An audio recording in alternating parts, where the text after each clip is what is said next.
My name is John from Joinery and I specialise in manufacturing wardrobes and kitchens.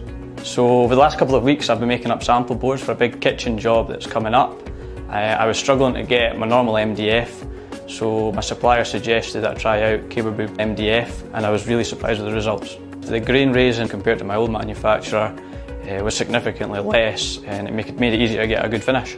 So I found on the edges it took an extra sanding process to get the edges right, but the face was significantly better. So this is the full range from Norboard.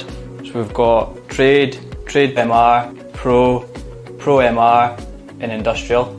And these are straight off the saw, there is no sanding.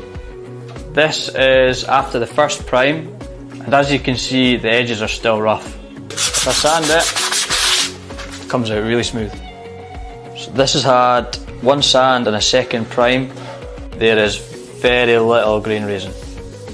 So this is the last sand before top coat, and as you can see it comes out really smooth. This is the finished product. I'm really happy with the results. It's so smooth and even the edges are great. I have found in the full range I can get a really good spray finish on all of them.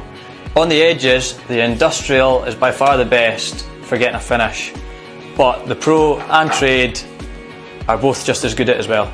After working with these sample boards, I've decided I'm going to use CaberMDF Pro for my next big job because I find the finish is superb and it is really competitively priced.